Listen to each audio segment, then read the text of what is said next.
안녕하십니까, 만물의 근원 물리학입니다. 오늘은 운동량 보존 법칙에 대해 알아보자. 먼저 작용 반작용 법칙을 알아야겠다.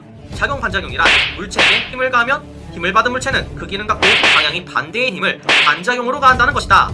물체 A가 물체 B와 충돌하면 물체 A는 물체 B에게 오른쪽으로 힘을 가할 텐데, 물체 B는 그것에 대한 반작용으로 물체 A에게 그 기능 갖고 방향이 반대인 힘을 가한다는 것이다. 이를 수식으로 나타내면 이렇게 표현이 가능하다.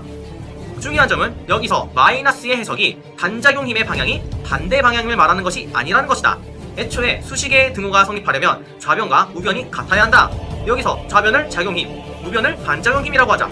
반작용힘은 작용힘의 크기는 같고 방향이 반대인 힘이기 때문에 반작용힘 자체가 마이너스 FAB라고 표현이 가능할 것이다. 때문에 위 식에서 마이너스가 2번 곱해지는 것으로 등호가 성립한다는 것이다. 우리는 이것을 작용 반작용 법칙이라고 한다. 내가 누군가에게 힘을 가하면 반드시 상대방은 나에게 그 기능 갖고 방향이 반대인 힘으로 보복을 할 것이다. 물리법칙에서조차 폭력의 결과는 자신에게 돌아온다는 것을 일깨워주는 것이다. 상대방의 고통은 나에게도 반드시 돌아올 것이다. 친구들과 사이좋게 지내길 바란다. 이렇게 학교폭력 예방교육을 한 것으로 보고드립니다. 작용 반작용 법칙을 알았다면 이제 운동량에 대해서 이야기해보자. 물체가 힘을 받으면 운동량이 증가하거나 감소될 수 있다. 물체가 운동할 수 있는 양을 운동량이라고 하는 것이다. 수식으로 표현하면 이러하다. 오른쪽으로 운동할 수 있는 운동량을 갖고 있는 물체에게 왼쪽으로 힘을 가하면 물체는 왼쪽으로 운동할 수 있는 운동량을 받음으로써 오른쪽으로 운동할 수 있는 운동량의 양이 감소하게 된다. 때문에 물체는 속력이 감소하게 되는 것이다. 앞서 이야기한 작용 반작용 법칙을 다시 생각해보자. 두 물체가 충돌하게 되면 서로에게 동일한 힘의 크기를 주고받게 되므로 반작용 힘은 작용 힘과 방향이 반대이기 때문에 어느 한쪽은 오른쪽으로 같은 힘, 어느 한쪽은 왼쪽으로 같은 힘을 받는다. 이는 동일하게 어느 한쪽은 오른쪽으로 운동할 수 있는 운동량이 증가하는 것이고 어느 한쪽은 왼쪽으로 운동할 수 있는 운동량이 증가하는 것이다. 이때 두 물체가 주고받게 되는 힘의 크기를 모두 더해보자. 하나는 오른쪽, 하나는 왼쪽이기에 더하면 빵이 된다. 마찬가지로 운동량도 하나는 오른쪽, 하나는 왼쪽이기에 더하면 빵이 된다. 충돌할 경우 각각의 물체의 운동량은 변할지라도 모든 물체의 운동량 변화량을 더해보면 빵이 된다라는 것이다. 이 말은 충돌 전의 모든 물체의 운동량의 총합과 충돌 후에 모든 물체의 운동량의 총합이 동일하다는 것이다. 우리는 이것을 운동량 보존이라고 한다. 하나 예를 들어보자. 질량이 1kg인 물체가 오른쪽으로 1m/s로 운동한다. 질량이 1kg인 물체가 왼쪽으로 1m/s로 운동한다. 두 물체의 운동량을 모두 더하면 빵이다. 때문에 두 물체가 충돌해도 운동량의 총합은 빵이 되어야 한다. 그 말은 충돌 후 두 물체의 속도를 더하면 빵이 되어야 한다는 것과 같다. 두 물체가 정지하거나 속도를 서로 교환하는 등의 결과를 얻어낸다는 것이다. 또 하나 예를 들어보자.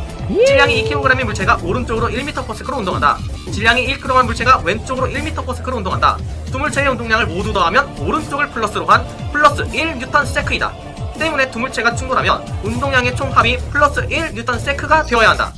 만약 질량이 1kg인 물체가 충돌 후 오른쪽으로 1m/s로 운동했다면 충돌 후 질량이 1kg인 물체의 운동량은 오른쪽으로 1N세크이다. 때문에 우리는 운동량 보존 법칙을 계산하여 질량이 2kg인 물체는 충돌 후 운동량을 가질 수 없고 정지한다는 것을 알 수 있다. 꼭 충돌만 있는 것은 아니다. 분열도 있다. 하나의 물체가 분열하여 둘로 나뉘어도 하나였을 때 운동량과 분열 후 둘로 나뉘어진 두 물체의 운동량의 총합은 동일하다. 예를 들어보자. 질량이 3kg인 물체가 오른쪽으로 1m/s로 운동한다. 분열 전 운동량은 오른쪽으로 3N세크이다. 이때 분열하여 질량이 2kg인 물체와 1kg인 물체로 나뉘어졌다. 질량이 2kg인 물체가 왼쪽으로 1m/s로 운동한다면 분열 후 질량이 2kg인 물체의 운동량은 왼쪽으로 2N세크이다. 때문에 우리는 운동량 보존 법칙을 계산하여 질량이 1kg인 물체는 분열 후 오른쪽으로 5N세크만큼 운동량을 갖는다는 것을 알 수 있다. 우리는 살면서 버스나 승용차가 정면 충돌하는 영상을 몇 번 보았을 것이다. 영상을 대충 보면 서로 다른 방향의 운동량을 갖던 물체가 충돌하더니 서로 멈춘 것처럼 보인다. 버스의 질량이 더 크고 승용차의 질량은 상대적으로 작기 때문에 충돌하면 운동량 보존에 의해 두 물체가 정지되기는 매우 어려울 것이다. 이는 영상을 자세히 보면 알 수 있다. 영상에서 충돌 후 버스와 승용차는 멈춘 게 아니라 뒤로 밀려나거나 앞으로 쓸고 가는 모습을 보인다. 그리고 이후에 멈추는 이유는 수많은 외력 때문에 멈추는 것이지 충돌로 인한 운동량 보존은 언제나 성립한다는 것을 우리는 이제 알 수 있다. 끝!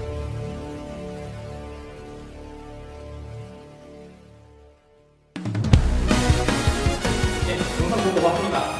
그래요. 적어도 운동량 보존에 대해서는요, 예제로 다뤘던 그 정도 수준의 문제는 여러분들이 풀 줄 아셔야 합니다. 그리고 상황 같은 것도 얘기해줬죠? 그거 잘 보시고요. 모든 게 다 운동량 보존 법칙에 의해서 성이 판단하는 거 얘기해 주시면 될 것 같아요. 그리고 오늘은요, 반성에 대해서 더 부연 설명한 다음에 그 다음에 운동량과 충격량의 관계를 이야기해 보도록 하겠습니다. 먼저 반성에 대해서 보도록 하죠.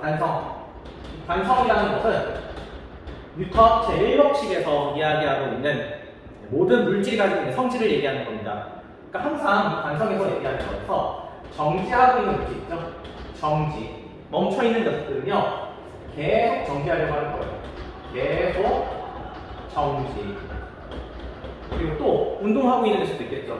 운동하고 있다는 것을 이제 속도를 갖고 있다고 표현을 해야 되니까 속도가 있다고 얘기해 보겠습니다. 속도를 갖고 있는 녀석들이 있을 거예요. 그런 녀석들은 계속해서 자신의 그 속도를 유지하려고 하는 거예요. 이제 우리가 배운 내용이 있으니까 좀 고급스럽게 얘기한다고 하면요, 등속, 직선, 운동을 하는 녀석들을 이런 걸 이제 반성이라고 합니다. 자신의 운동 상태, 내가 멈춰 있으면 계속 멈춰 있으려고 하고, 내가 어떠한 속도를 갖고 있었어. 그럼 그 속도로 그대로 계속 운동하려고 하니까 등속, 직선 운동을 한다. 이러한 녀석들을 우리는 반성이다. 이러한 성질을 다 반성이다 라고 한다는 거예요. 그러면 물체에 따라서 반성의 정도가 달라지는데, 그래, 이걸 얘기하기 전에 먼저 예시를 들어보도록 하죠. 반성이 뭔지부터 봅시다. 우리가 버스를 타고 있을까? 버스를 탄다.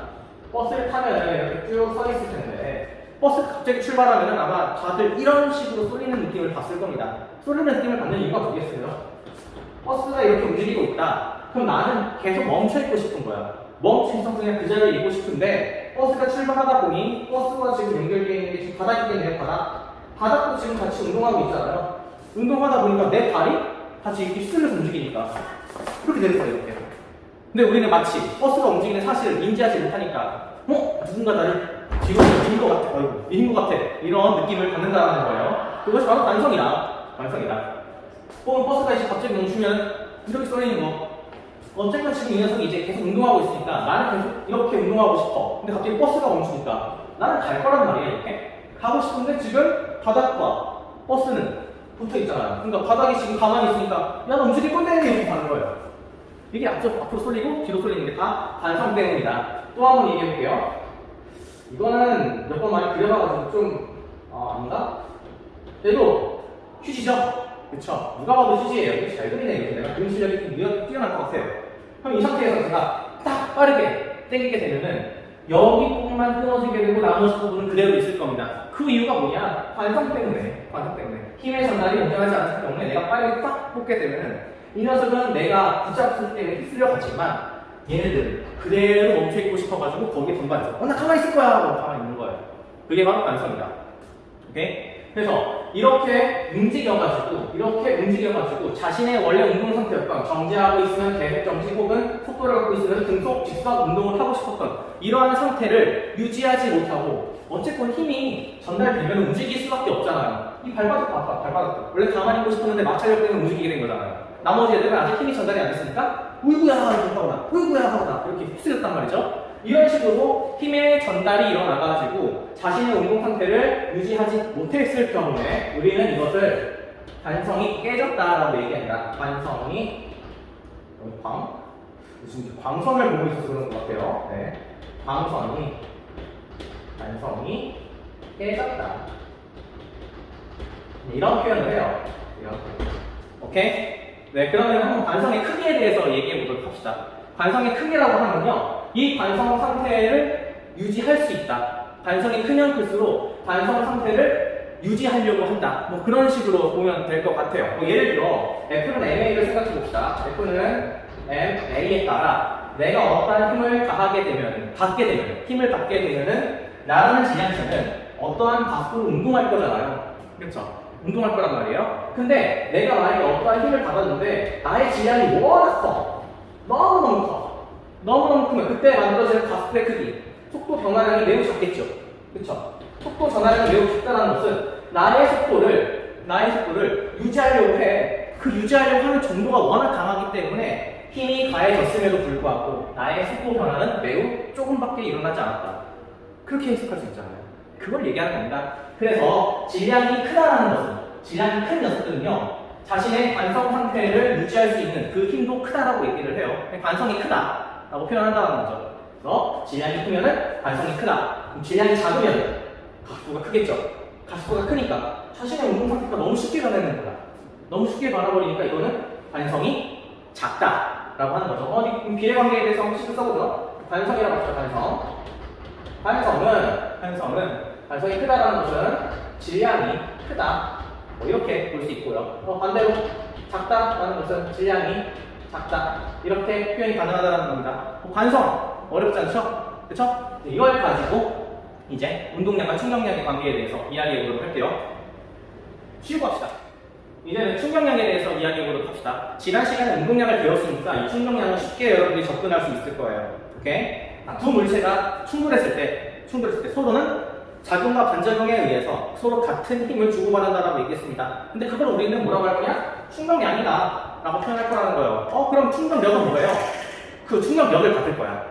똑같은 충격력을 받을 건데 동시에 충돌하는 거죠? 동시에 충돌한다는 것은 충돌 시간이 똑같다는 거죠. 그 두 개의 물리량을 곱한 값을 우리는 충격량이라고 합니다. 여기 보시면요, 충격량 I는 힘 곱하기 시간이잖아요. 시간. 그래서 이게 뭘 의미하는 거냐? 여기다 써볼게요. I는 여기 충격력 곱하기 그다음에 충돌 시간이에요. 간단하죠? 그쵸? 얘네들을 곱한 값이 이제 충격량이라는 물리량이 되겠는데 그것은 A라는 물체, B라는 물체 얘네들이 충돌했을 때 서로 주고받는 힘의 크기, 서로 주고받는 충격력의 크기도 같고 서로 충돌한다는 것은 서로에 대한 충돌 시간도 동일하기 때문에 어쨌건 주고받게 되는 충격량의 크기는 동일합니다. 오케이? 이게 포인트예요. 근데 이 물리량을 따지고 보면요, 결국 우리가 지난 시간에 배웠던 운동량의 변화량과 똑같아요. 운동량의 변화량과 똑같다. 자, 어떻게 똑같은지 한번 풀어 써보도록 합시다. 이 충격력 곱하기 충돌 시간을 풀어 쓰게 되면 결국 힘이기 때문에 M A로 표현이 가능하고요. 곱하기 델타 T라는 것이죠. 그렇죠. MA 곱하기 델타 T. 그러면 얘를 다시 써보면 질량은 그냥 질량이니까 M이라고 쓰고 가속도이기 때문에 이 가속도, 지난 시간에 배웠던 가속도에 대한 정의 델타 T분의 델타 V로 표현이 가능할 겁니다. 그럼 곱하기 델타 T다 보니 지워지는 녀석들이 있죠? 지워지는 녀석들이 있으니까 지워보자. 간만에 통합과 A 시간 때 이 수고하는 게 나오는 게 별로 없어요. 간만에 한번 지어봤습니다. 그럼 이 땡땡 보면은 질량 곱하기 델타 V. 델타가 뭐라고요? 변화량이라고 했죠. 그리고 이 변화량을 표기할 때는 나중 빼기 기준이다 라고 얘기했어요. 얘를 다시 풀어 쓰게 되면은 질량 곱하기 나중 속도. 나중 속도는 그냥 V라고 적어요. 나중 속도. 그럼 빼기, 그 다음에 M, 기준 속도. 기준 속도는 V0. 처음 속도를 V0라고 하는데요. 그냥 V0라고 할게요. V0. 이렇게 나타나게 되죠. 그럼 결국 이게 뭐라고? 운동량이잖아요. 운동량. 나중 운동량 빼기 처음 운동량 라고 해서 결국 운동량의 변화량이다 라는 거를 얘기해 준다는 겁니다. 좀 신기하죠? 그렇죠? 그래서 뭐 이런 거 생각해 보시면 돼요. 낭떠러지 상황을 본다라고 했을 때 물체가 이렇게 휘 하고 자유낙하를 해요. 그렇죠? 자유낙하를 하면은 어쨌건 지면에 도달했을 때 어떤 일정한 V 값이라는 것을 갖게 되겠죠. 속도 값을 갖게 될 거잖아요. 근데 이 속도 값을 갖고 있는 상태에서 지면에 충돌하게 되면은 속도가 빵이 된단 말이에요. 나중 운동량이 빵이 된다. 속도가 없어지니까 나중 운동량이 빵이 되는 거야. 그리고 처음 운동량에서 이 속도 값을 여기서 말하는 V 값이라는 거죠. 그렇죠? 그래서 이때 충격량을 계산하기 위해서 델타 P를 따져보면은 델타 P 운동량의 변화량을 따져보면은 나중 운동량은 빵, 그다음 빼기 처음 운동량을 써줘야 되니까 뭐 M, V 뭐 이런 식으로 표현이 가능하겠습니다. 자, 여기랑 헷갈릴 것 같으니까 여기 V0가 많이 오셔서 나와드릴게요. 이런 식으로. 그럼 이 값이 뭐였어? 이 값이 지금 마이너스 M, V0라는 값이 나오잖아요. 그렇죠? 그래서 운동량의 변화량의 크기를 따져보면은 M, V0라는 이러한 충격량을 받았다라고 얘기할 수 있겠지만 여기서 말하는 이 마이너스 9는요. 좀 물체는 지금 아래쪽으로 운동하고 있죠? 그렇죠? 근데 이 물체가 받은 충격량의 방향이 바로 위쪽이다. 그러니까 얘가 지문으로 빵 떨어졌을 때 내 다리가 받는 충격량의 방향은 위쪽이라는 거예요. 당연한 거겠죠, 그렇죠? 위쪽으로 빵 해서 아프다 하고 다리 부러지는 거잖아요. 그걸 보여주고 있는 겁니다. 그래서 충격량이라는 물리량은요, 쉽게 여러분들이 이해할 수 있다라고 생각을 합니다. 여기 글은 여러분 알아서 읽어주시면은 지금 제가 주구장창 얘기한 이야기일 거예요. 한번 보도록 하죠. 이제 그래프를 해석해 보자 하는 건데, 아까도 얘기했듯이 충격력과 충격시간, 충돌시간, 얘네들의 곱이 충격량이라고 했잖아요. 또 다른 표현에서 운동량의 변화량이라고 했잖아요. 그렇죠? 이 두 가지를요, 여러분들은요, 연계시켜가지고, 자, 다시. 이 두 가지씩을요, 왔다 갔다 자유롭게 조절할 수 있는 능력이 필요합니다, 여러분들. 한쪽만 그렇게 외우시면 안 돼요. 두 개 다 기억하고 계셔야 되는 거예요. 자, 그래서, 그리고, 이렇게 그래프로 충격력과 충돌 시간을 표현할 수가 있는데, 이 문제에서는요, 일정한 충격력을 받았을 경우, 그 충돌 시간이 여기까지였다라는 것을 지금 그래프로 나타내는 겁니다. 그럼 당연히 얘네들의 넓이를 구해보면은 그 값이 충격량이라는 사실 쉽게 알 수 있겠죠. 그렇죠? 그리고 이 충격량이라는 값이 꼭 이걸로 끝내는 게 아니라 이 충격량이라는 값은 물체가 갖게 되는 운동량의 변화량과 똑같다. 운동량의 변화량과 똑같다라는 것도 연계해가지고 여러분들이 기억할 수 있으면 된다는 거예요. 네, 간편한 거니까 이걸 일단 이렇게 하고 넘어가도록 할게요. 자, 이제 두 번째 그래프니까 좀 지우고 다시 하도록 하겠습니다. 네, 이 부분은 뭐 어려운 게 아니라 아까도 얘기했듯이 충격량을 표현하는 식이 두 가지였잖아요. 충격력 곱하기 충돌 시간, 그 다음에 운동량 변화량. 이 두 가지를 연계해가지고 생각해보자 라는 거거든요. 상황이 있습니다. A라는 상황은 맨땅에 헤딩하는 상황, 그 다음에 B라는 것은 쿠션에 헤딩하는 상황이어가지고 아까 얘기했듯이 낭떠러지에서 떨어지긴 하는데 두 경우로 생각해보고, 그리고 떨어질 때 한쪽은 그냥 시멘트 바닥에 떨어지는 거, 한쪽은 쿠션에 떨어지는 거, 이걸 보자는 거예요. 그러면 이 두 물체 모두 지면에 닿기 전에는 도달하게 되는 속도값이 있을 겁니다. 그리고 이 속도값은 둘 다 똑같다라는 것을 우리가 첫 시간에 배웠죠.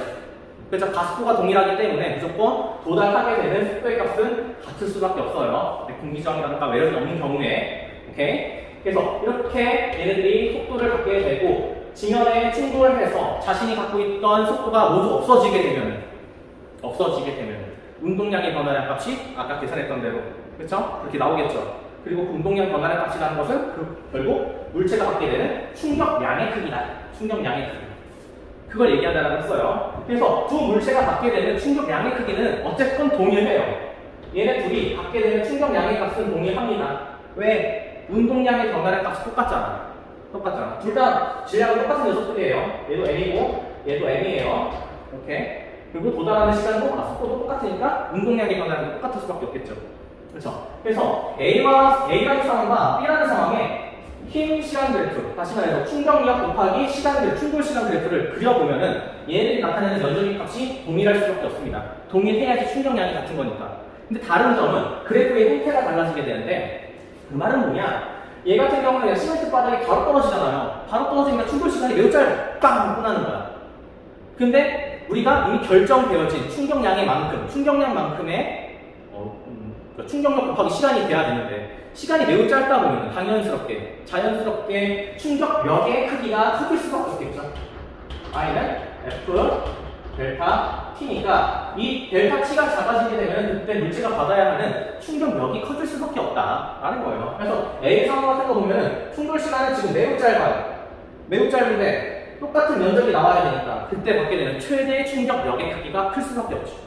반면에 B를 보게 되면 B는 충돌 시간이 매우 길어요. 그렇기 때문에 동일한 면적을 만들기 위해서는 이 최대 충격력의 크기가 작아야지만 A와 B의 이 면적, SA와 SB의 면적이 동일하잖아요. 그래서 이러한 차이가 만들어진다라는 겁니다. 오케이? 그리고 물체가 이렇게 아파진다거나 훼손되는 그런 이유는요, 내가 견뎌낼 수 있는 충격력의 크기가 있어. 충격량은 상관없어. 내가 순간적으로 받게 되는 충격력의 크기가 내 세포라던가 내 분자가 감당해낼 수 있는 크기면은 나는 그냥 잠깐 예를 들어 탁 하면 아프구나 하고 끝날 수 있잖아요. 예를 들어 생각해보세요. 작은 충격력을 긴 시간 동안 받는다고 합시다. 이거 천년만 넘으시겠다. 한 시간 동안 이래도 살만하겠죠. 그쵸? 근데 이것 때문에 누적되는 이 충격량의 크기만큼 한순간에 1초에 한 시간 동안 맞아야 이 강도를 한 번에 맞는다고 합시다. 탁 맞으면 어떻게 되죠? 제 머리통은 사라지겠죠. 그렇게 내가 견뎌내지를 못하니까 내가 파괴가 되는 거다. 그래서 달걀 같은 거를 떨어뜨릴 때 달걀이 깨지거나 안 깨진다. 그 차이는요. 충돌 시간을 얼마나 크게 만들어내는가. 그거에 따라서 달라진다. 그래서 지금 이 단원 시간에 걸어가는 안정장치. 결국 이 안정장치가요. 충돌 시간을 길게 만드는 것에 목적을 두고 있습니다. 헬멧 같은 거 끼죠?